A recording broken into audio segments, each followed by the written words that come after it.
Price to Jesus, blessed be the name of the Lord. വളരെ അനുഗ്രഹീതമായ നല്ല ഒരു സായാഹ്നം കർത്താവിൻ്റെ കൃപയാൽ ദൈവത്തിൻ്റെ ആത്മാവ് നമുക്ക് ഒരുക്കി തന്ന ഈ നല്ല അവസരത്തിനായി ഞാൻ എൻ്റെ ദൈവത്തെ സ്തുതിക്കുന്നു, മഹത്വപ്പെടുത്തുന്നു. മെയ് മാസം 1-ാം തീയതി ദൈവത്തിൻ്റെ കൃപയിൽ നമുക്കൊരിക്കൽ കൂടെ ദൈവവചനം കേൾക്കാൻ സർവശക്തനായ ദൈവം ഒരുക്കിയ ഈ നല്ല അവസരത്തിനായി ഞാൻ എൻ്റെ ദൈവത്തെ മഹത്വപ്പെടുത്തുന്നു. ഇന്ന് രാത്രിയിൽ കർത്താവ് നാം ഇരിക്കുന്ന സ്ഥലത്ത് തൻ്റെ ആത്മാവിനെ ശക്തിയോടെ പകരും എന്ന് വിശ്വസിക്കുന്ന എല്ലാ ദൈവമക്കളും നിങ്ങളായിരിക്കുന്ന സ്ഥലത്ത് കരങ്ങൾ ഉയർത്തി ദൈവത്തെ മഹത്വപ്പെടുത്തിയാട്ടെ. ഹല്ലേലൂയ. ഇന്ന് രാത്രിയിൽ ഈ വിശ്വാസത്തോടെ, ഈ പ്രതീക്ഷയോടെ, ഈ കാത്തിരിപ്പോടെ ഈ ഓൺലൈൻ മീറ്റിങ്ങിലേക്ക് ജോയിൻ ചെയ്തിരിക്കുന്ന എല്ലാ ദൈവമക്കൾക്കും വേഗം വരുന്ന യേശു ക്രിസ്തുവിൻ്റെ നാമത്തിലുള്ള എൻ്റെ സ്നേഹവന്ദനം ഞാൻ അറിയിക്കുന്നു. ഇന്ന് രാത്രിയിൽ ദൈവത്തിങ്കൽ നിന്ന് ചെറുതല്ല വലിയ കാര്യങ്ങൾക്ക് വേണ്ടി നമുക്ക് കാത്തിരിക്കാം. ഞാൻ ഈ കാത്തിരിക്കാം എന്ന വാക്ക് 3 പ്രാവശ്യം ഞാൻ ഇതിനോടകം പറഞ്ഞു കഴിഞ്ഞു. കാരണം കാത്തിരിക്കുന്നവർ ശക്തിയെ പുതുക്കും എന്ന് തിരുവെഴുത്ത് പറയുമ്പോൾ ഈ പുതു നിയമ കാലഘട്ടത്തിൽ എനിക്ക് വളരെ ഉറപ്പോടെ പറയാൻ കഴിയും, കാത്തിരിക്കുന്നവർ തൻ്റെ ദൂതൻ വന്നതിന് സാക്ഷ്യം പറയും. കാത്തിരിക്കുന്നവർ തൻ്റെ ദൂതൻ വന്നതിന് സാക്ഷ്യം പറയും. കാത്തിരിക്കുന്നവർ പ്രാർത്ഥനയുടെ മറുപടിയുമായി ഇറങ്ങി വരുന്ന ദൂതന് സാക്ഷ്യം പറയും. ഇന്ന് രാത്രിയിലും അപ്രകാരം ഒരു സന്ദർശനത്തിന് വേണ്ടി നമുക്ക് വളരെ പ്രാർത്ഥനയോടെ കാത്തിരിക്കാം, വളരെ പ്രതീക്ഷയോടെ നമുക്കായിരിക്കാം. ഇന്നത്തെ ചിന്തയ്ക്ക് ആധാരമായി കർത്താവ് എന്നെ ഏൽപ്പിച്ചിരിക്കുന്ന തിരുവെഴുത്ത് ലൂക്കോസ് എഴുതിയ സുവിശേഷം 1-ാമത്തെ അധ്യായം അതിൻ്റെ 25-ാമത്തെ തിരുവചനം. ലൂക്കോസ് എഴുതിയ സുവിശേഷം 1-ാമത്തെ അധ്യായം അതിൻ്റെ 25-ാമത്തെ തിരുവചനം.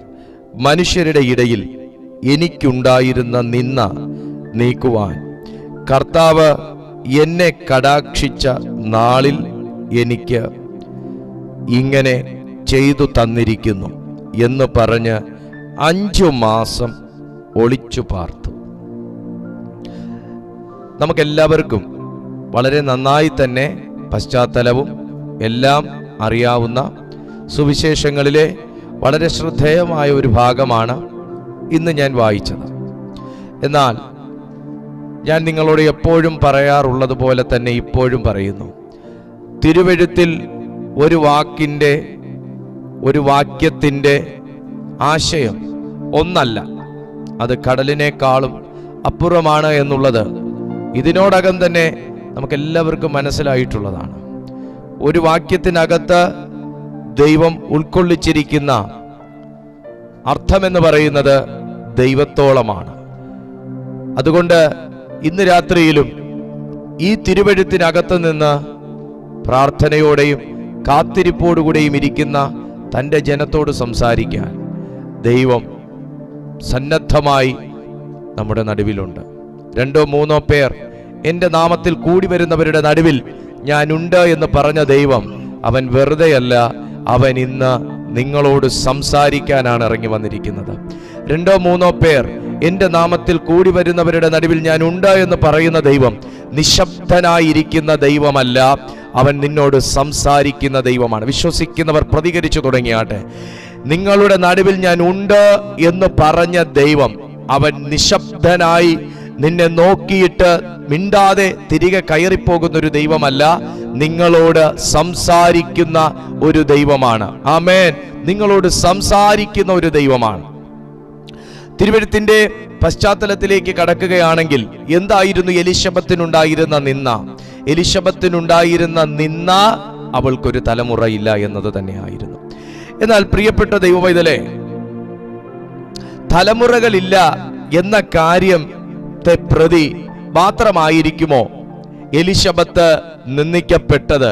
തലമുറകളില്ല എന്ന ഒരു കാര്യം പച്ചയായി തുറന്നു പറഞ്ഞ് ആരെങ്കിലും ഒരു വ്യക്തിയെ പരിഹസിക്കുന്നതിൻ്റെ സാഹചര്യം അല്ലെങ്കിൽ സാധ്യത എന്ന് പറയുന്നത് വളരെ കുറവാണ്. ആയിരിക്കാം, അങ്ങനെ തന്നെ പറഞ്ഞ് പരിഹസിക്കുമായിരിക്കാം. എന്നാൽ 100 പേരെ നിർത്തിക്കഴിഞ്ഞാൽ 2 or 3 പേർ മാത്രമായിരിക്കും ഇതേ കാര്യം പറഞ്ഞു പരിഹസിക്കുന്നത്. എന്നാൽ ബാക്കിയുള്ള 98-97ഓളം ജനം ഒരിക്കലും ഡയറക്ട്ലി ആ എലിശബത്തിനെ വേദനിപ്പിക്കാനുള്ള സാധ്യതയില്ല. എന്തായാലും ഒത്തിരി ഇതുമായി ബന്ധപ്പെട്ട് ഞാൻ കാട് കയറി സംസാരിക്കുന്നില്ല. വളരെ ചുരുക്കമായി ഈ സന്ദേശത്തിന്റെ ദൂത് നിങ്ങൾക്ക് കൈമാറി പ്രാർത്ഥിക്കാൻ ഞാൻ ക്രിസ്തുവിൽ ശരണപ്പെടുകയാണ്. എലിശബത്ത് പറയുന്നത് ഒരു സാക്ഷ്യമാണ്. എന്നാൽ എലിശബത്ത് സാക്ഷ്യം പറഞ്ഞിരുന്നതും വേദന പറഞ്ഞിരുന്നതും ഒന്നും തന്നെ ഒരു ദൈവത്തിന്റെ സന്ദർശനം, ഒരു ദൂതന്റെ സന്ദർശനം തൻ്റെ ജീവിതത്തിൽ ഉണ്ടാകുന്നതിന് മുൻപായിരുന്നില്ല. ഒരു ദൂതന്റെ സന്ദർശനം ഉണ്ടായതിന് ശേഷമാണ് തൻ്റെ അവസ്ഥയെ പൊതുവിൽ താൻ തുറന്നു വിടുന്നത്. ഇന്ന് രാത്രിയിലും ഈ സന്ദേശം താങ്കൾ കേട്ടുകൊണ്ടിരിക്കുമ്പോൾ മനുഷ്യരോട് പറയാൻ കഴിയാത്തതും മനുഷ്യരോട് പറഞ്ഞിട്ട് കാര്യമില്ലാത്തതുമായ പല കാര്യങ്ങളും ഉള്ളിൽ ഒതുക്കിയിട്ട് നിങ്ങൾ ഇങ്ങനെ ചിന്തിക്കുന്നുണ്ട്, കർത്താവ് എൻ്റെ ഈ പ്രാർത്ഥനയ്ക്കൊരു മറുപടി തന്നിരുന്നെങ്കിൽ, എൻ്റെ ഈ രഹസ്യ പ്രാർത്ഥനയ്ക്കൊരു മറുപടി തന്നിരുന്നെങ്കിൽ പരസ്യമായി ഞാൻ എൻ്റെ കർത്താവിനെ ഉയർത്തിയേനെ, പരസ്യമായി ഞാനൊരു സാക്ഷ്യം ഈ വിഷയത്തിന് പറഞ്ഞേനെ, പരസ്യമായി ഞാൻ എൻ്റെ ദൈവത്തിനു വേണ്ടി ഒന്ന് പൊതുജനത്തിൻ്റെ മുമ്പിൽ ഇറങ്ങിയേനെ എന്നൊക്കെയുള്ള രീതിയിൽ തീരുമാനങ്ങൾ എടുത്ത് പ്രാർത്ഥിക്കുന്ന പ്രിയപ്പെട്ട കുടുംബമേ, കർത്താവിൻ്റെ ആത്മാവ് ഇന്ന് രാത്രി നിങ്ങളോട് പറയുകയാണ്, നിനക്ക് സാക്ഷ്യം പറയാനുള്ള സമയം സ്വർഗം വേർതിരിച്ചു കഴിഞ്ഞു. നോക്കുക, ഇവിടെ ഈ വേദന അനുഭവിക്കുന്നത് കേവലം എലിശബത്ത് എന്ന് പറയുന്ന ഒരു സ്ത്രീ മാത്രമല്ല. ഞാൻ ആ വേദനയെ ഇങ്ങനെ തന്നെ പറയുന്നു, എലിശബത്ത് ഉപയോഗിച്ച അതേ വാക്ക് തന്നെ ഞാനും ഉപയോഗിക്കാൻ ആഗ്രഹിക്കുകയാണ്. ഒന്ന് നിന്ന, 2 മനുഷ്യരുടെ ഇടയിലുള്ള നിന്ന. ഇത് നമുക്കൊരിക്കലും എടുത്തു മാറ്റാൻ കഴിയുന്ന ഒന്നല്ല. ഇതൊരു വ്യക്തിയുടെ ഉള്ളിലാണെങ്കിൽ നമുക്ക് എന്തെങ്കിലുമൊക്കെ പറഞ്ഞ് അവരുടെ ഉള്ളിൽ നിന്ന് അത് എടുത്തു മാറ്റാനുള്ള കാര്യം ചെയ്യാം. എന്നാൽ ഒരു കൂട്ടം വ്യക്തികളുടെ ഇടയിലായിപ്പോയ ഒരു വിഷയത്തെ പരിഹരിക്കാൻ മാനുഷികമായി നമുക്ക് കഴിയുകയില്ല. ആമേൻ. നോക്കൂ, നിങ്ങൾ എന്നോട് പറഞ്ഞ, അല്ലെങ്കിൽ ഞാൻ നിങ്ങളോട് പറഞ്ഞ് നിങ്ങൾ എൻ്റെ കാര്യം അറിഞ്ഞ് നിങ്ങളുടെ ഹൃദയത്തിൽ എന്നെക്കുറിച്ചുള്ള ഒരു നിന്ദയെ മാറ്റാനാണെങ്കിൽ എനിക്കെന്തെങ്കിലുമൊക്കെ പറഞ്ഞ് നിങ്ങളെ കൺവിൻസ് ചെയ്ത് നിങ്ങളുടെ ഹൃദയത്തിൽ നിന്ന് എന്നെക്കുറിച്ചുള്ള ആ ഒരു അവസ്ഥയെ എടുത്തു മാറ്റാൻ എനിക്ക് കഴിയും. പക്ഷെ നിങ്ങളെപ്പോലുള്ള ഒരു കൂട്ടത്തിന്റെ, ഒരു സമൂഹത്തിന്റെ ഇടയിലാണ് ഒരു നിന്ദ വീണു പോയതെങ്കിൽ അത് മാനുഷികമായി എടുത്തു മാറ്റുക അസാധ്യമാണ്. Glory to Jesus. ഇന്ന് രാത്രിയിൽ കുഞ്ഞേ, നിങ്ങൾ തിരിച്ചറിയുന്നുണ്ടോ? പരിശുദ്ധാത്മാവ് നിന്നോട് സംസാരിച്ചുകൊണ്ടിരിക്കുക. നിങ്ങളുടെ ഒരു വിഷയത്തെ ഒരു വ്യക്തിയിൽ തുടങ്ങി ഒരു കൂട്ടത്തിന്റെ ഇടയിലേക്ക് വലിച്ചിഴക്കപ്പെട്ട്, കേട്ടോ, അറിഞ്ഞോ, അറിഞ്ഞായിരുന്നോ, കേട്ടായിരുന്നോ എന്നൊക്കെ ചോദിച്ച് ഒരു വിഷയത്തെ പറഞ്ഞു പെരുപ്പിച്ച് മനുഷ്യനിൽ നിന്ന് മനുഷ്യരുടെ ഇടയിലേക്ക് വലിച്ചുകൊണ്ടിട്ടിട്ട് ഇന്ന് നിന്ദിക്കപ്പെട്ട് അപമാനിക്കപ്പെട്ട് ആമേൻ ജീവിതം പോലും കൈപ്പേറിയ അനുഭവത്തിലായിരിക്കുന്ന ചിലരെ നോക്കി പരിശുദ്ധാത്മാവ് പറയുകയാണ്, മാനുഷികമായി പരിഹരിക്കാൻ കഴിയാത്ത വിഷയങ്ങൾക്ക് ഫുൾ സ്റ്റോപ്പ് ഇടാൻ വരട്ടെ. മാനുഷികമായി പരിഹരിക്കാൻ കഴിയാത്ത വിഷയങ്ങൾക്ക് ഫുൾ സ്റ്റോപ്പ് ഇടാൻ വരട്ടെ. അതിനകത്തൊരു പ്രതീക്ഷയ്ക്ക് വകയുണ്ടെന്ന് ആത്മാവ് ചിലരോട് തെളിവായി സംസാരിക്കുന്നു. വേദപുസ്തകം പറയുകയാണ്, മനുഷ്യരുടെ ഇടയിൽ എനിക്കുണ്ടായിരുന്ന നിന്ദ നീക്കുവാൻ. ഇതിനകത്തൊരു നീക്കം സംഭവിക്കണമെന്നുണ്ടെങ്കിൽ ഇത് മനുഷ്യകരത്തിന് ചെയ്യാൻ കഴിയാത്ത ഒന്നാ. ആമേൻ പറയാൻ കഴിയോ? ഇതിനകത്തൊരു നീക്കമാ സംഭവിക്കേണ്ടേ. ആമേൻ, ഹല്ലേലൂയ. ചിലതൊക്കെ നീങ്ങിപ്പോകണം. ദൈവാത്മാവ് സംസാരിക്കുക കേട്ടോ. ചിലതൊക്കെ നീങ്ങിപ്പോകണം, ചിലതൊക്കെ ഉരുണ്ട് നീങ്ങണം. യേശു കർത്താവിന്റെ ജീവിതത്തിൽ യേശു കർത്താവിന് പുറത്തു വരാൻ തടസ്സമായി ഒന്നും തന്നെ ഇല്ലായിരുന്നു. മാനുഷികമായിട്ട് നോക്കിയാൽ, ആത്മീയമായിട്ട് നോക്കിയാൽ ഒന്നും തന്നെ ഇല്ല. പക്ഷേ അവന്റെ കല്ലറയെ ചൊല്ലി ജനം പ്രശംസിക്കണമെന്നുണ്ടെങ്കിൽ മനുഷ്യരായിട്ട് ഉരുട്ടിവെച്ച ഒരു കല്ല് മനുഷ്യനല്ലാതെ നീങ്ങിപ്പോകണം, മനുഷ്യരാൽ അല്ലാതെ നീങ്ങിപ്പോകണം. ആമേൻ. എത്ര പേർക്ക് ആമേൻ പറയാൻ കഴിയുന്നുണ്ട്? ദൂതിന്റെ ആ ഒരു ഷാർപ്നെസ്സിലേക്ക് പരിശുദ്ധാത്മാവ് എന്നെ കൊണ്ടുപോകുന്നു. യേശുവിനെ തല്ലി, യേശുവിനെ ചതച്ചു, യേശുവിനെ കീറി, യേശുവിനെ ക്രൂശിച്ചു, യേശുവിനെ നീക്കി, യഹൂദന്മാരുടെ രാജാവിനെ നീക്കി എന്നൊക്കെയുള്ള സന്തോഷത്തിൽ രാജമന്ദിരത്തിൽ ഇരുന്ന് വീഞ്ഞു കുടിക്കുകയും അടുത്ത ദിവസത്തേക്കുള്ള കലാപരിപാടികൾ പ്ലാൻ ചെയ്തുകൊണ്ടിരിക്കുകയും ചെയ്ത ഒരു കൂട്ടം റോമാക്കാരുടെ നടുവിൽ അവൻ ഇടുത്തി പോലെ ഒരു വലിയ സാക്ഷ്യം ചെന്ന് വീഴുകയാണ്. അവൻ അവിടെ ഇല്ല. നമ്മൾ സന്തോഷിക്കുന്ന, നമ്മൾ തകർത്തു എന്ന് പറഞ്ഞ് സന്തോഷിക്കുന്ന, നമ്മൾ പച്ചയ്ക്ക് വലിച്ചു കീറി ജനസമൂഹത്തിൽ നിന്ദിച്ച, നമ്മൾ കാർക്കിച്ചു തുപ്പിയ, നമ്മൾ കുന്തം കൊണ്ട് കുത്തിയ, നാം പുളിച്ച വീഞ്ഞു കൊടുത്ത്, കണ്ടിവെണ്ണ കലക്കിയ പുളിച്ച വീഞ്ഞു കൊടുത്ത് അപമാനിച്ച യേശു അവിടെ ഇല്ല. ഒരു 4-5-7 പേർ ചേർന്ന് ഉരുട്ടി വെച്ച വലിയൊരു കല്ലിനെ മനുഷ്യസ്പർശനമില്ലാതെ ഉരുട്ടി നീക്കി നമ്മളൊക്കെ നിന്ദിച്ചു എന്ന് അപമാനിക്കുന്ന യേശുവിനെ ആമേൻ സ്വർഗം പരസ്യമായി മാനിച്ച ഒരു വലിയ സാക്ഷ്യം നാട്ടിലെങ്ങും പാട്ടായി എന്ന് പറഞ്ഞ് ഒരു കൂട്ടർ അവരെ അസ്വസ്ഥപ്പെടുന്നത് നാം സുവിശേഷങ്ങളിൽ വായിച്ചതാണ്. കുഞ്ഞേ, ഇന്ന് ദൈവമുഖത്തേക്ക് നോക്കി യാത്ര ചെയ്യുന്ന നിന്നെ ചില ദിവസങ്ങൾ ഒതുക്കി വെച്ച് നിന്ദിച്ച അനുഭവങ്ങളൊക്കെ ഉണ്ടായിരിക്കാം. അല്ലെങ്കിൽ കുറച്ചു കാലം ഒതുക്കി വെച്ച് പുറത്തിറങ്ങാൻ കഴിയാത്ത രീതിയിൽ നിന്ദിക്കുകയും അപമാനിക്കുകയും പരിഹസിക്കുകയും ഒക്കെ ചെയ്ത് നീ ഒരിക്കലും പുറത്തു വരരുതെന്ന് പറഞ്ഞ് വലിയൊരു തടസ്സം നിന്റെ ജീവിതത്തിൽ സൃഷ്ടിച്ച് റോമൻ ഇമ്പീരിയൽ മുദ്രകളോടുകൂടെ, പൈശാചിക മുദ്രകളോടുകൂടെ നിനക്കടച്ചുറപ്പ് വരുത്തിയ ചില കേസിനകത്തുനിന്ന് പരിശുദ്ധാത്മാവ് നിന്റെ മുദ്ര പൊട്ടിച്ച് കല്ല് തകർത്ത് നിന്നെ പുറത്തെടുക്കുമെന്ന് ആത്മാവ് ഇന്ന് രാത്രി ചിലരോട് ദൂത് പറയുകയാണ്. വേദപുസ്തകം പറയുകയാണ്, മനുഷ്യരുടെ ഇടയിൽ എനിക്കുണ്ടായിരുന്ന നിന്ന നീക്കുവാൻ, ചിലതൊക്കെ നീങ്ങിപ്പോകാൻ സമയമായി കേട്ടോ.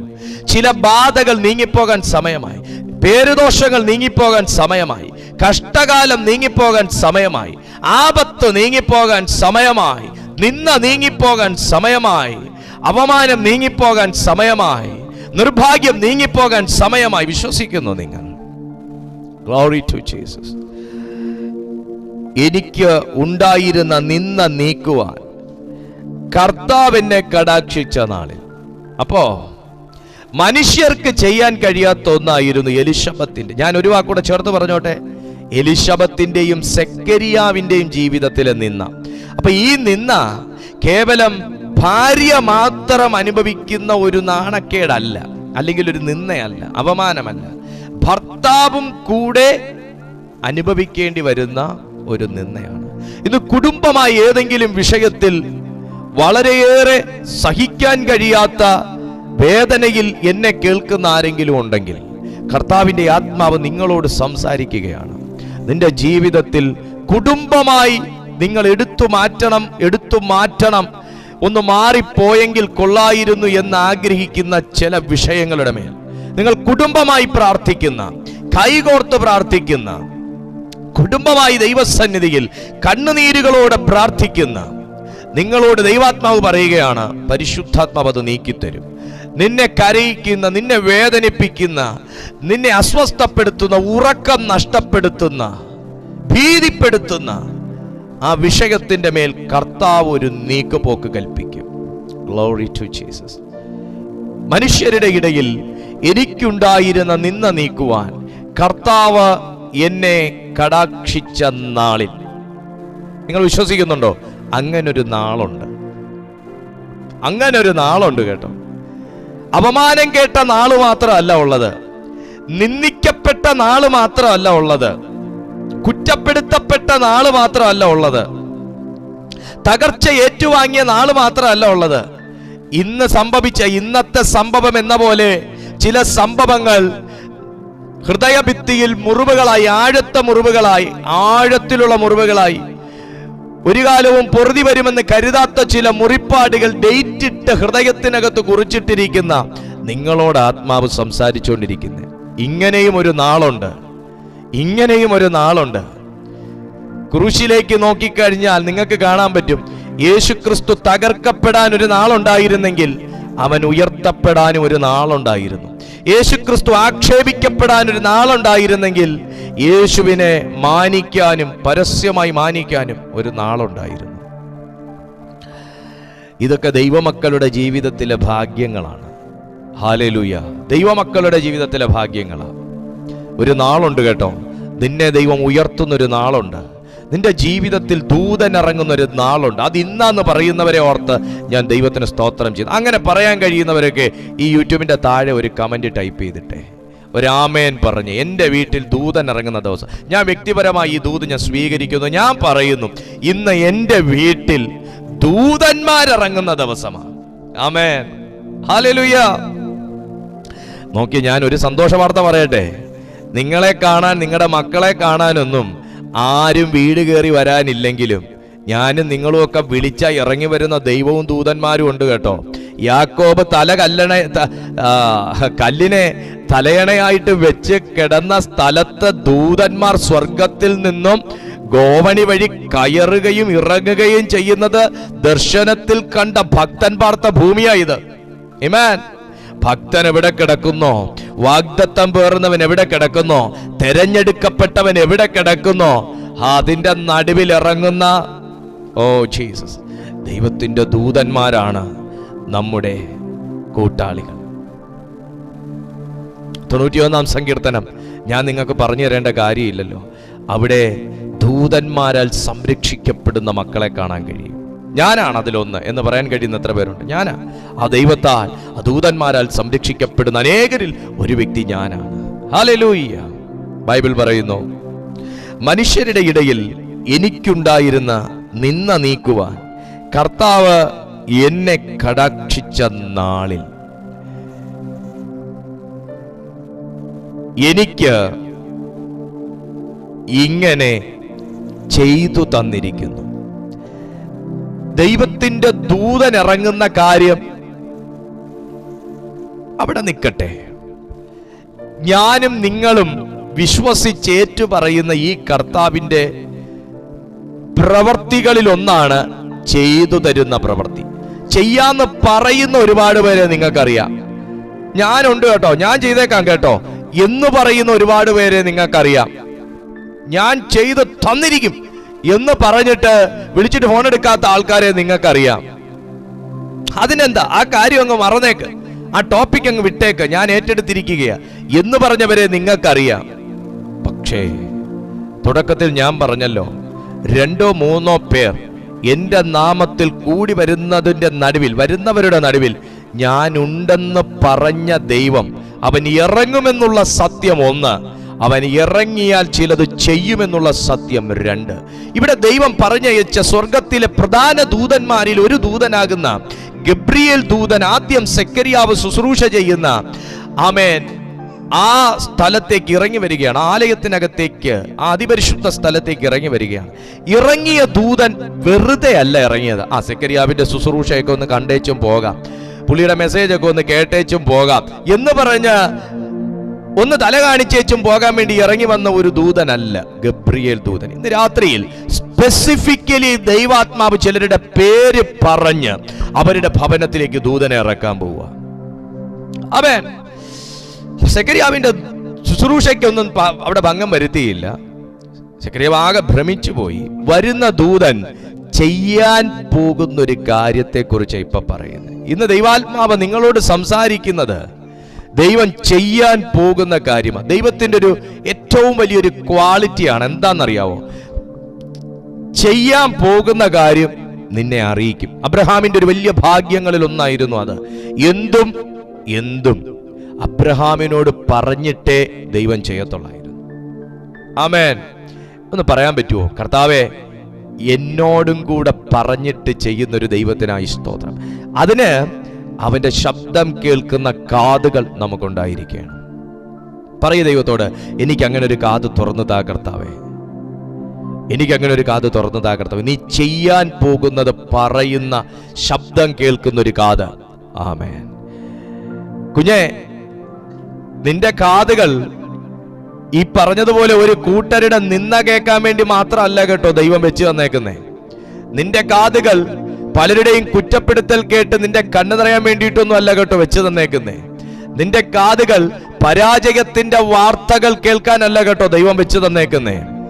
നിനക്ക് ആ കാത് ദൈവം തന്നേക്കുന്നത് എന്റെ ദൈവം നിനക്ക് വേണ്ടി ചിലത് ചെയ്യാൻ പോകുന്നു എന്ന സദ്വർത്തമാനം കൂടെ കേൾക്കാനാണ്.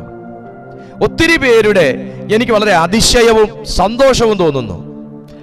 കാരണം എലിശബത്തിന്റെ കാതുകൾ പരാജയം മാത്രം കേട്ടൊരു കാതുകളാണ്. നമ്മളത് പറയാതിരുന്നുകൂടാ. എലിശബത്തിന്റെ കാതുകൾ പരാജയം മാത്രം കേട്ട കാതുകളും കുറ്റപ്പെടുത്തൽ മാത്രം കേട്ട കാതുകളും സമപ്രായക്കാരുടെ ഇടയിൽ നിന്ന് ആക്ഷേപങ്ങൾ കേട്ട കാതുകളും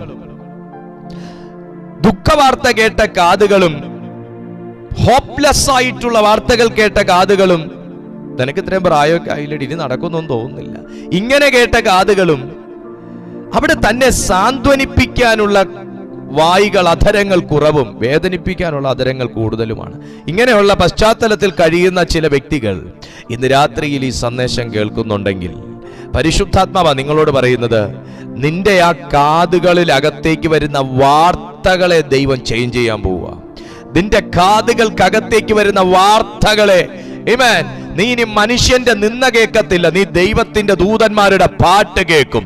നീ ഇനി മനുഷ്യരുടെ അവമാനം കേൾക്കത്തില്ല, ദൈവം നിനക്ക് ചെയ്യാൻ പോകുന്ന ദൂതുകൾ നീ കേൾക്കും.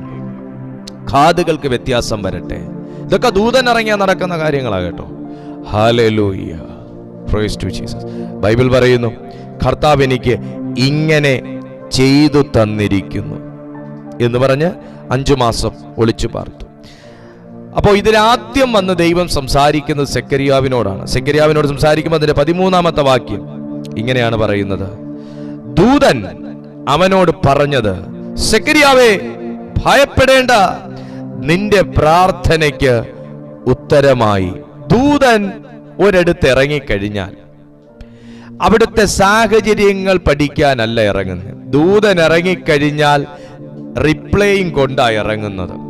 ദൂതൻ ഇറങ്ങിക്കഴിഞ്ഞാൽ മറുപടിയും കൊണ്ടായി ഇറങ്ങുന്നത്. നിങ്ങൾക്കറിയാവോ, നിങ്ങൾ പ്രാർത്ഥിക്കുന്ന പ്രാർത്ഥനകളെല്ലാം തന്നെ ചില ദൂതന്മാർ സ്വർഗത്തിലേക്ക് കൊണ്ടുപോയി ദൈവത്തിന്റെ അരികിലേക്ക് കൊടുക്കുമ്പോൾ ഈ കാര്യങ്ങളെ അവിടുത്തെ പ്രധാന ദൂതന്മാരും അറിയുന്നുണ്ട്. അപ്പൊ പിന്നെ പ്രധാന ദൂതന്മാർ ഇറങ്ങി വന്നിട്ട്, ബേബിച്ച എന്താ ശരിക്കും നടന്നത്, അതൊന്ന് വിശദീകരിച്ചു പറയാവോ എന്നൊന്നും പറഞ്ഞ് ദൂതന്മാർ സംസാരിക്കാൻ ടൈം കളയാറില്ല. ഞാൻ പറഞ്ഞു വന്നതിന്റെ സാരം, പലരും വിളിച്ച് നിങ്ങൾ പലരോടും പറഞ്ഞ അടുത്ത ചില വിഷയങ്ങളുടെ അസ്ഥിവാരം വരെ തോണ്ടി ചില കാര്യങ്ങൾ അറിഞ്ഞേച്ച് okay I will pray for you എന്ന് പറഞ്ഞ് ഫുൾ സ്റ്റോപ്പ് ഇട്ടിട്ട് പോകുന്ന സ്ഥാനത്ത് എന്റെ ദൈവത്തിന്റെ ദൂതൻ ഇറങ്ങാൻ ഒരു ലാൻഡിംഗ് പോയിന്റ് നിന്റെ വീട്ടിൽ കൊടുത്തു കഴിഞ്ഞാൽ അവൻ ഇറങ്ങി വരുന്നത് അസ്ഥിവാരം തോണ്ടാനല്ല, ആമേൻ, അസ്ഥിവാരം തോണ്ടിയ ചില വിഷയങ്ങളെ എന്റെ ദൈവത്തിന് മറുപടികളാൽ ഉറപ്പിക്കാനാണ്. ഹല്ലേലൂയ. ഇത് വ്യക്തമായി ദൈവാത്മാവ് ചിലരോട് സംസാരിച്ചുകൊണ്ടിരിക്കുന്ന ദൂത. പ്രതീക്ഷക്ക് അസ്തമിച്ചു പോയ ചില വിഷയങ്ങളുണ്ടെങ്കിൽ, ആമേൻ, സ്വപ്നങ്ങൾ കൈവിട്ട് കളഞ്ഞ ചില വിഷയങ്ങളുണ്ടെങ്കിൽ, പ്രാർത്ഥിച്ചു മടുത്ത ചില വിഷയങ്ങളുണ്ടെങ്കിൽ, ഇന്ന് രാത്രിയിൽ ആമേൻ പറയുന്നവന്റെ വീട്ടിൽ ദൂതൻ ഇറങ്ങും. അത് എന്താ വിഷയമെന്ന് ചോദിച്ചറിയാനല്ല, അതിന്റെ മറുപടിയുമായിട്ട് ഇറങ്ങി വരും. താഴേക്ക് വരുന്ന സമയത്തേക്ക് നിന്റെ പ്രാർത്ഥനയ്ക്ക് ഉത്തരമായി എന്ന് പറഞ്ഞ് അതിന്റെ ആമേൻ 18-ാമത്തെ വാക്യത്തിലേക്ക് വരുമ്പോൾ സെക്കരിയാവ് ചോദിക്കുന്ന ഒരു കാര്യം, സെക്കരിയാവ് ദൂതനോട്, ഇത് ഞാൻ എന്തൊന്നിനാൽ അറിയും? ഞാൻ വൃദ്ധനും എന്റെ ഭാര്യ വയസ്സു ചെന്നവളുമല്ലോ എന്ന് പറഞ്ഞു. നിങ്ങൾക്ക് വളരെ വ്യക്തമായി തന്നെ മനസ്സിലാവുന്നുണ്ട്, വൃദ്ധനും വയസ്സ് ചെന്നവളുമാകുന്നവരുടെ നടുവിൽ ഇറങ്ങിയാണ് ദൂതൻ ഒരു റിപ്ലൈ കൊടുക്കുന്നത്. ആർക്കെങ്കിലും വിശ്വസിക്കാൻ പറ്റുമോ? ആർക്കെങ്കിലും വിശ്വസിക്കാൻ പറ്റുമോ? എന്നാൽ ഇന്ന് രാത്രി കേട്ടുകൊള്ളുക, പരിമിതികളെ കവച്ചു വെക്കുന്നതാണ് ദൈവത്തിന്റെ മറുപടി. പരിമിതികളെ മറികടക്കുന്നതാണ് ദൈവത്തിന്റെ പരിമിതി. ഇവിടെ ഞാൻ വൃദ്ധനും എൻ്റെ ഭാര്യ വയസ്സ് ചെന്നവളും എന്ന് പറയുമ്പോൾ അവിടെ ലിമിറ്റേഷനെയാണ് കാണിക്കുന്നത്. പക്ഷെ ഒരു ദൈവത്തിന്റെ മറുപടിക്ക് ലിമിറ്റ്ലെസ് ആയി പ്രവർത്തിക്കാൻ കഴിയുമെന്ന് മാത്രമല്ല, ലിമിറ്റേഷനെ ബ്രേക്ക് ചെയ്യാൻ കഴിയും. ഇന്ന് രാത്രിയിൽ ആമേൻ ചില വിശ്വാസങ്ങളുടെ ലിമിറ്റേഷൻസ് ദൈവം പൊട്ടിക്കുകയാണ്. നിങ്ങളുടെ ജീവിതത്തിലെ ലിമിറ്റേഷൻസിനെ എൻ്റെ ദൈവം പൊട്ടിക്കുകയാണ്. എനിക്ക് ഇത്രയും കഴിയൂ, എൻ്റെ ജീവിതത്തിൽ ഇത്രേ നടക്കുള്ളൂ എന്നൊക്കെ പറയുന്ന ചില വിഷയങ്ങളുടെ ലിമിറ്റേഷൻസ് എൻ്റെ ദൈവം പൊട്ടിക്കുകയാണ്. 19-ാമത്തെ വാക്യത്തിൽ പറയുന്നു, ദൂതൻ അവനോട്, ഞാൻ ദൈവസന്നിധിയിൽ നിൽക്കുന്ന ഗബ്രിയേലാകുന്നു, നിന്നോട് സംസാരിക്കാനും ഈ സദ്വർത്തമാനം നിന്നോട് അറിയിക്കാനും. എനിക്ക് ആ ദൂതന്റെ ലാംഗ്വേജ് ഭയങ്കരമായിട്ട് ഇഷ്ടപ്പെട്ടു. സദ്വർത്തമാനം അറിയിക്കാൻ. ഞാൻ ഒന്നുകൂടെ പറയുന്നു, സദ്വർത്തമാനം. എലിശബത്തിനോട് ചോദിക്കണം, ഇങ്ങനെ ഒരു വാർത്ത കേട്ടിട്ട് എത്ര കൊല്ലമായെന്ന്.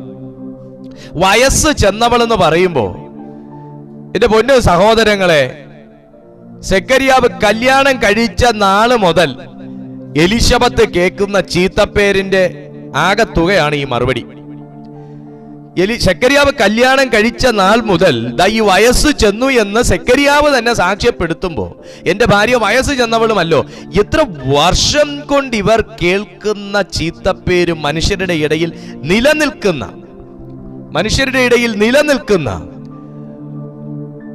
ഒരു നിന്ദയുമാണെന്ന് നിങ്ങൾ ഓർക്കണം. വർഷം കുറെ ആയല്ലേ ഒരു ചീത്തപ്പേര് കേട്ടിട്ട് ഇതുവരെ മാറാതെ? ആണ്ട് കുറെ ആയല്ലേ ഈ നിന്ന മനുഷ്യരുടെ ഇടയിൽ ഇങ്ങനെ വൈറലായിക്കൊണ്ടിരിക്കുന്നു? ഇതൊന്ന് മാറിയാൽ കൊള്ളാമെന്നൊക്കെ ആഗ്രഹമുണ്ട്. അതിന് ദൈവം ഒരു മുഖാന്തരം ഒരുക്കണമേ എന്ന് പ്രാർത്ഥനയുമുണ്ട്. പക്ഷേ ഇതുവരെ അത് നീണ്ടു പോകുകയാണ്. ഇതുവരെ അത് മാറിപ്പോയിട്ടില്ലെങ്കിൽ ദൈവാത്മാവ് ഒരു സദ്വർത്തമാനവുമായിട്ടാണ് നിന്റെ അരികിലേക്ക് ഇന്ന് രാത്രി എന്നെ അയച്ചിരിക്കുന്നത്. എന്താണെന്നറിയാവോ? എലിശബത്തിന്റെ കാതുകൾക്ക്, കർണപുടങ്ങൾക്ക് കുളിർമയേകുന്ന ഒരു വാർത്ത, സദ്വർത്തമാനം കേട്ടപ്പോഴാണ് എലിശബത്ത് സാക്ഷ്യം പുറത്തുവിടുന്നത്. എന്താണെന്നറിയാവോ? മനുഷ്യരുടെ ഇടയിൽ എനിക്കുണ്ടായിരുന്ന നിന്ന നീക്കുവാൻ. അപ്പൊ സദ്വർത്തമാനമല്ല കേട്ടു വയസ്സ് ഇത്ര ആയത്. നിന്ന കേട്ട്, അവമാനം കേട്ട്, കുറ്റപ്പെടുത്തൽ കേട്ട്, പഴി കേട്ട് അവളുടെ വയസ്സ് ഇത്രയും ചെന്നു. ഈ വയസ്സാങ്കാലത്തൊരു വിടുതൽ ഉണ്ടാകുമോ എന്നൊക്കെ സ്വാഭാവികമായിട്ടും ഇന്ന് കേൾക്കുന്ന താങ്കൾക്കൊരു ഡൗട്ട് ഉണ്ടാകും. എന്നാ കേട്ടോളൂ, ദൈവത്തിന് പ്രവർത്തിക്കാൻ ഏജ് ലിമിറ്റേഷൻ ഇല്ല. ദൈവത്തിന്, നമ്മുടെ കേരള ഗവൺമെന്റിന് നിന്നോട് പ്രീതി തോന്നാനും നിങ്ങളോട് പ്രസാദം തോന്നാനും ഏജ് ലിമിറ്റേഷൻ ഉണ്ട്. ആ ഗവൺമെന്റിൽ നിന്ന് നിന്നോട് മനസ്സലിയണമെങ്കിൽ ഏജ് ലിമിറ്റേഷൻ ഉണ്ട്. പക്ഷെ ദൈവരാജ്യത്തിന്റെ ഗവൺമെന്റിന് മനസ്സലിയണമെങ്കിൽ അവിടെ അങ്ങനെ ഒരു പരിമിതിയില്ല. എന്നാൽ ഇന്ന് രാത്രി കേട്ടുകൊള്ളുക, ഈ വയസ്സാങ്കാലത്ത് കേൾക്കുന്നൊരു സദ്വർത്തമാനം. ഞാനൊരു ദൂത് പറയട്ടെ, ഒത്തിരി അവമാനം കേട്ടതും ഒത്തിരി നിന്ദിക്കപ്പെട്ടതും ഒക്കെ ഇതുപോലൊരു സദ്വർത്തമാനം സർപ്രൈസ് ആയിട്ട് നിങ്ങളുടെ അരികിൽ കൊണ്ടുവരാനാ. ഒത്തിരി അവഗണിക്കപ്പെട്ടത് ഇതുപോലൊരു സദ്വർത്തമാനം സർപ്രൈസ് ആയിട്ട് നിങ്ങളുടെ അരികിലേക്ക് കൊണ്ടുവരാനാ, മനുഷ്യരുടെ ഇടയിൽ. അപ്പൊ 19-ാമത്തെ വാക്യം ഒന്നുകൂടെ വായിക്കുന്നു. ഞാൻ ദൂതൻ അവനോട്, ഞാൻ ദൈവസന്നിധിയിൽ നിൽക്കുന്ന ഗബ്രിയേലാകുന്നു, നിന്നോട് സംസാരിക്കുവാനും ഈ സദ്വർത്തമാനം നിന്നോട് അറിയിക്കുവാനും എന്നെ അയച്ചിരിക്കുന്നു. തക്ക സമയത്ത് നിവർത്തി വരുവാനുള്ള എൻ്റെ ഈ വാക്ക് വിശ്വസിക്കായിക കൊണ്ട് അത് സംഭവിക്കും വരെ നീ സംസാരിക്കുവാൻ കഴിയാതെ മൗനമായിരിക്കും എന്ന് ഉത്തരം പറഞ്ഞു. ഒരു വാഗ്ദത്തമാണ് സെക്കരിയാവ് കേട്ടത്. ഈ വാഗ്ദത്തം കേൾക്കുമ്പോൾ ചിലരാകെ അസ്വസ്ഥരാകാറുള്ളത് ഞാൻ കാണാറുണ്ട്. വാഗ്ദത്തം പെട്ടെന്ന് നടക്കുന്നില്ല, വാഗ്ദത്തം ഉണ്ട് പാസ്റ്റർ, പക്ഷെ നടക്കുന്നില്ല എന്ന് പറയുന്ന. പക്ഷേ ദൂതൻ പറയുന്ന പോയിന്റുകൾ ശ്രദ്ധിക്കണം. തക്ക സമയത്ത് നടക്കുവാനുള്ള, അപ്പൊ ദൈവം ഒരു വാഗ്ദത്തം അറിയിച്ചാൽ അത് നടക്കാൻ ഒരു ടൈം ദൈവം വെച്ചിട്ടുണ്ട്. ആമേൻ. ദൈവം ഒരു ദൂത് അറിയിച്ചാൽ, ദൈവം ഒരു പ്രവചന ശബ്ദം അറിയിച്ചാൽ കർത്താവ് അത് നടപ്പാക്കാൻ ഒരു ടൈം ദൈവം ഫിക്സ് ചെയ്തിട്ടുണ്ട്. തക്ക സമയത്ത് നടക്കുവാനുള്ള, നിവർത്തി വരാനുള്ള ഈ വാക്ക് വിശ്വസിക്കായിക കൊണ്ട് അത് സംഭവിക്കുന്നതുവരെ നീ സംസാരിക്കാതിരിക്കും.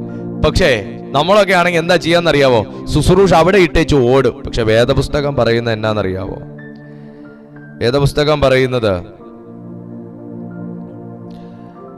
23-ാമത്തെ വാക്യം, അവന്റെ ശുശ്രൂഷാകാലം തികഞ്ഞ ശേഷം അവൻ വീട്ടിലേക്ക് പോയി. ശുശ്രൂഷാകാലം തികഞ്ഞ ശേഷം.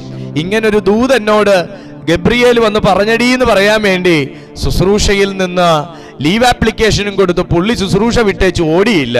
പുള്ളി ദൈവകാര്യം മറന്നേച്ച് ഓടിയില്ല. എടീ നമുക്ക് ലോട്ടറി അടിച്ചെടീ എന്നും പറഞ്ഞുകൊണ്ട് പറയാൻ വേണ്ടിയിട്ട് ആള് പള്ളിക്കാരെയും വിട്ടേച്ച് ഓടിയില്ല. തന്നെ ആക്കിയ സ്ഥലത്ത് വിശ്വസ്തയോടെ ആ ശുശ്രൂഷാകാലം തികയുന്നത് വരെ അവൻ വെയിറ്റ് ചെയ്ത ശുശ്രൂഷ തികച്ച ശേഷം താൻ വീട്ടിലേക്ക് പോയി. ഇന്ന് രാത്രിയിൽ കുഞ്ഞെ, ദൈവം നിങ്ങളെ ആക്കിയ സ്ഥലത്ത് വിശ്വസ്തയോടെ നിൽക്കുന്നതാണ് വാഗ്ദത്ത നിവർത്തീകരണത്തിന് വേഗത കൂട്ടുന്നത്. ദൈവം നിങ്ങളുടെ കയ്യിൽ ഏൽപ്പിച്ചിരിക്കുന്നത് വിശ്വസ്തയോടെ ഹാൻഡിൽ ചെയ്യുന്നതാണ് വാഗ്ദത്ത നിവർത്തീകരണത്തിന് വേഗത കൂട്ടുന്നത്. ഞാനിങ്ങനെ പറയട്ടെ, സെക്കരിയാവ് ശുശ്രൂഷ എങ്ങാനും അവിടെ ഇട്ടേച്ചു പോയെങ്കിൽ പുള്ളി വെയിറ്റിംഗ് ലിസ്റ്റിൽ കയറിയേനെ. എന്നാൽ വിശ്വസ്തയോടെ തനിക്ക് കൂറിന്റെ നിയമപ്രകാരം എത്ര കാലം അവിടെ ശുശ്രൂഷ ചെയ്യണമോ അത്രയും കാലം അവിടെ ശുശ്രൂഷ ചെയ്തിട്ടാണ് അദ്ദേഹം വീട്ടിലേക്ക് മടങ്ങിപ്പോയത്. ആരെങ്കിലും റിവേഴ്സ് ഗിയർ ഇട്ട് നിൽക്കുന്ന ഒരവസ്ഥയിലാണെങ്കിൽ ഇന്ന് രാത്രിയിൽ ഈ സന്ദേശം നിങ്ങളോട് പറയുകയാണ്, നിങ്ങളെ ദൈവം വിളിച്ചാക്കിയെടുത്ത് വിശ്വസ്തയോടെ നിൽക്കുക. വാഗ്ദത്തമുണ്ടെന്ന് പറഞ്ഞ് എടുത്തു ചാടി ഓടുവല്ല വേണ്ടത്. വാഗ്ദത്തം കിട്ടിയാൽ ആ സെക്കൻഡ് മുതൽ ആ വാഗ്ദത്തത്തെ ദൈവസന്നിധി കൊടുത്ത് പ്രാർത്ഥിക്കണം. ശുശ്രൂഷാകാലം തികഞ്ഞ ശേഷം. അപ്പോ ഒരു മനുഷ്യന്റെ ജീവിതത്തിൽ എല്ലാ കാര്യങ്ങൾക്കും വ്യക്തമായി ടൈം അസൈൻമെന്റ് ചെയ്തിട്ടുള്ളവനാണ് ദൈവം. ശുശ്രൂഷയ്ക്കൊരു കാലമുണ്ട്, അത് തികയാനൊരു കാലമുണ്ട്. ആകാശത്തിന് കീഴിൽ ഭൂമിക്ക് മുകളിൽ സകലത്തിനും ഒരു കാലം നിശ്ചയിച്ചിട്ടുണ്ടെന്ന് സഭാപ്രസംഗി പറയുമ്പോൾ ഇന്ന് രാത്രിയിൽ ദൈവാത്മാവ് നിങ്ങളോട് പറയുന്നു, നിങ്ങൾ 10 വർഷം മുന്നേ കേട്ട ഒരു വാഗ്ദത്തം, 20 വർഷം മുന്നേ കേട്ട ഒരു വാഗ്ദത്തം, അതിനും ദൈവം ഒരു ടൈം അസൈൻ ചെയ്തിട്ടുണ്ട്. വേദപുസ്തകം പറയുന്നു ശുശ്രൂഷാകാലം തികഞ്ഞ ശേഷം. ദൂതൻ പറയുന്നു തക്ക സമയത്ത് നിവർത്തി വരുവാനുള്ള ഈ വാക്ക് കണ്ടോ. അപ്പൊ ദൂതനും അവിടെ ഒരു ടൈം വെച്ചിട്ടുണ്ട്. ഈ ദൂതനും ഈ ഇറങ്ങി വന്ന ദൂതനും എന്റെ ദൈവം ഒരു ടൈം കൊടുത്തിരുന്നു ഇറങ്ങി വരാൻ. ഇന്നലെയും താൻ ശുശ്രൂഷ ചെയ്തു, ദൂതൻ ഇറങ്ങിയില്ല. കഴിഞ്ഞ ആഴ്ചയും ശുശ്രൂഷ ചെയ്തു, ദൂതൻ ഇറങ്ങിയില്ല. എല്ലാ സ്ഥലത്തും ദൂതൻ ഇറങ്ങില്ല, എല്ലായ്പ്പോഴും ദൂതൻ ഇറങ്ങില്ല. പക്ഷെ ദൂതൻ ഇറങ്ങിയാൽ അതൊരു ശക്തമായ മറുപടിയും കൊണ്ടായിരിക്കും. ആമേൻ പറയാൻ കഴിയുമോ? ഇന്നാണ് ആ സമയം. പറയൂ, ഇന്നാണ് ആ സമയം. ബൈബിൾ പറയുന്നു, ആമേൻ, ശുശ്രൂഷാകാലം തികഞ്ഞ ശേഷം അവൻ വീട്ടിലേക്ക് പോയി. ആ നാളുകൾ കഴിഞ്ഞിട്ട് അവന്റെ ഭാര്യ എലിശബത്ത് ഗർഭം ധരിച്ചു. മനുഷ്യരുടെ ഇടയിൽ എനിക്കുണ്ടായിരുന്ന നിന്ന നീക്കുവാൻ കർത്താവ് എന്നെ കടാക്ഷിച്ച നാളിൽ ഇങ്ങനെ എനിക്ക് ചെയ്തു തന്നിരിക്കുന്നു എന്ന് പറഞ്ഞ് 5 മാസം ഒളിച്ചു പാർത്തു. ചില വാഗ്ദത്തങ്ങളൊക്കെ ജീവിതത്തിൽ നിറവേറിക്കഴിഞ്ഞാലും ദൈവം ഉടനെ ഒന്നും നമ്മളെ പുറത്തിറക്കത്തില്ല. നമ്മളെ ദൈവം പതുക്കി ഇരുത്തും. നമ്മുടെ അറയ്ക്കകത്ത് ദൈവം പതുക്കി ഇരുത്തും. വാഗ്ദത്തത്തിന് വേരുറച്ച ശേഷമേ ദൈവം പുറത്തിറക്കുള്ളൂ. ആമേൻ. നിങ്ങൾ കരുതുന്നില്ലേ ഈ പ്രാർത്ഥനയ്ക്ക് മറുപടി കിട്ടിയിട്ടും അങ്ങോട്ട് മനുഷ്യരറിയത്തക്ക രീതിയിൽ കാര്യങ്ങൾ നടക്കുന്നില്ലല്ലോ? ചില കാര്യങ്ങളൊക്കെ അങ്ങനെ സഹോദരങ്ങളെ. ദൈവം വാഗ്ദത്തം തന്നു കഴിഞ്ഞാൽ ആ വാഗ്ദത്തത്തിന് വേര് പിടിക്കുന്നത് വരെ ദൈവം ചിലയിടത്ത് മറച്ചിരുത്തും. ദൈവം നിന്റെ മേൽ വാഗ്ദത്തം നിവൃത്തിയാക്കാഞ്ഞിട്ടല്ല, ജനങ്ങൾ അറിയത്തക്ക നിലയിൽ ചിലരുടെ മുമ്പിൽ സാക്ഷിയാക്കി നിന്റെ തല ഉയർത്തി നിന്നെയും കുടുംബത്തെയും നിർത്തത്തക്ക സമയം വരെ ദൈവം നിന്റെ വേര് പിടിപ്പിക്കുന്ന സമയമാണ്. ഹല്ലേലൂയ. വിശ്വാസത്തോടെ ഇന്നത്തെ ഈ സന്ദേശം സ്വീകരിക്കുക. എല്ലാ കണ്ണുകളും ദൈവസന്നിധിയിൽ അടയട്ടെ. എല്ലാ കണ്ണുകളും കർത്താവിൻ്റെ സന്നിധിയിൽ അടയട്ടെ.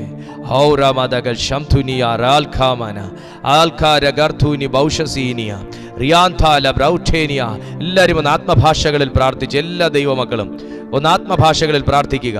ഷാൽബ്രഖദിൽ പ്രഭൗഷന്ധന അൽക്കാരാർത്ഥുനി വീഖാമനാസി അത്ഭുത റിയാന്താൽ ബ്രഗശംധുനി. യേശുവിൻ്റെ അധികാരമുള്ള നാമത്തിൽ ഇന്ന് രാത്രിയിൽ ഈ സന്ദേശം കേട്ടുകൊണ്ടിരിക്കുന്ന ഓരോ ദൈവമക്കളുടെയും ഭവനങ്ങളിൽ ദൂതനിറങ്ങാൻ പോകുക. വിശ്വസിച്ചേ, ദൂതനിറങ്ങാൻ പോവുകയാ. ഇന്ന് ആമേൻ പരാജയങ്ങൾ കേട്ട്, നിന്ന കേട്ട്, അപമാനങ്ങൾ കേട്ട് ആമേൻ ആകെ മനസ്സും മരവിച്ചും മുരടിച്ചുമിരിക്കുന്ന ചിലരുടെ ഭവനങ്ങളിലേക്ക് ദൂതൻ ഇറങ്ങാൻ പോവുകയാ. നിന്റെ ചെവിക്കകത്തേക്ക് വരുന്ന വാർത്തകൾക്ക് വ്യത്യാസം വരാൻ പോകുന്നു. നിന്റെ ചെവിക്കകത്തേക്ക് വരുന്ന വാർത്തകൾക്ക് വ്യത്യാസം വരാൻ പോകുന്നു. യേശുവിന്റെ അധികാരമുള്ള നാമത്തിൽ കർത്താവേ, എന്നെ കാണുന്ന ഈ ദൈവജനത്തിനായി ഞാൻ കർത്തൃസന്നിധിയിൽ പ്രാർത്ഥിക്കുന്നു. യേശുവിന്റെ നാമത്തിൽ, യേശുവിന്റെ നാമത്തിൽ മനുഷ്യരുടെ ഇടയിൽ നിങ്ങൾക്കുണ്ടായിരുന്ന നിന്ന നീക്കുവാൻ കർത്താവ് നിന്നെ കടാക്ഷിക്കുന്ന ഒരു സമയമാണ്. കർത്താവ് നിന്നെ കടാക്ഷിക്കുന്ന ഒരു സമയമാണ്. യേശുവിന്റെ നാമത്തിൽ പപ്പ, ഇപ്പോൾ ഞാൻ ഇവരെ അനുഗ്രഹിച്ചു പ്രാർത്ഥിക്കുന്നു. ഇപ്പോൾ ഞാൻ ഇവരെ അനുഗ്രഹിച്ചു പ്രാർത്ഥിക്കുന്നു. ഇവരുടെ നിന്ന നീങ്ങിപ്പോകട്ടെ, ഇവരുടെ അപമാനങ്ങൾ നീങ്ങിപ്പോകട്ടെ, ഇവരുടെ കഷ്ടപ്പാടുകൾ നീങ്ങിപ്പോകട്ടെ. യേശുവിന്റെ നാമത്തിൽ ഞാൻ ഇവർക്കായി പ്രാർത്ഥിക്കുന്നു. ബ്ലസ് ചെയ്യുന്നു. സ്വർഗം ഇവരെ സ്പർശിക്കുന്നതിനായി സ്തോത്രം. യേശുവിൻ നാമത്തിൽ തന്നെ ആമേൻ. പ്രിയപ്പെട്ട ദൈവജനമേ, നിങ്ങൾക്കൊരു പ്രാർത്ഥനാ വിഷയം ഉണ്ടെങ്കിൽ ചുവടെ കാണുന്ന ഈ നമ്പറുമായി നിങ്ങൾ ബന്ധപ്പെടുക. എല്ലാ ദിവസവും രാവിലെ 5 മണി മുതൽ 6:30 മണി വരെ ഞങ്ങളുടെ മോർണിംഗ് പ്രെയർ ഉണ്ട് വിത്ത് മെസ്സേജ്. അതിൻ്റെ മെസ്സേജ് നിങ്ങൾക്ക് കറക്റ്റ് 7 മണിക്ക് യൂട്യൂബിൽ അവൈലബിൾ ആയിരിക്കും. നിങ്ങൾ എല്ലാ ദിവസവും ഈ ചാനലിൽ വരുന്ന വൈകുന്നേരം 6:30 മണി മുതൽ 8 മണി വരെ നടക്കുന്ന ലൈവ് മീറ്റിംഗ് കാണാൻ ആഗ്രഹിക്കുന്നുവെങ്കിൽ നിങ്ങൾ നിശ്ചയമായിട്ടും ഈ ചാനൽ ഒന്ന് സബ്സ്ക്രൈബ് ചെയ്യുക. ആമേൻ. കർത്താവ് നിങ്ങളെ അനുഗ്രഹിക്കട്ടെ. ഇതിനകത്തുള്ള സന്ദേശങ്ങൾ നിങ്ങൾക്ക് അനുഗ്രഹമാകുന്നുവെങ്കിൽ മറ്റുള്ളവർക്കും കൂടെ നിങ്ങൾ അയച്ചു കൊടുക്കുമല്ലോ. ദൈവം നിങ്ങളെ മാനിക്കട്ടെ. അടുത്ത ദിവസം തമ്മിൽ കാണുന്നതുവരെ അത്യുന്നതന്റെ ചിറകിന്റെ കീഴിൽ കർത്താവ് നിങ്ങളെ സൂക്ഷിക്കട്ടെ. ഒരു കാര്യം കൂടെ ഞാൻ നിങ്ങളോട് പറയട്ടെ. ഈ മെയ് മാസം 1-ാം തീയതി സ്വർഗം നിന്നെ ഈ ദൂത് കേൾപ്പിച്ചത് നിന്റെ നിന്ന മാറാൻ സമയമായതുകൊണ്ടാണ്. നിന്റെ അപമാനം മാറാൻ സമയമായതുകൊണ്ടാണ്. നിന്റെ കഷ്ടപ്പാടുകൾ മാറാൻ സമയമായതുകൊണ്ടാണ്. സ്വർഗം നിങ്ങളെ സഹായിക്കട്ടെ. God bless you. Good night.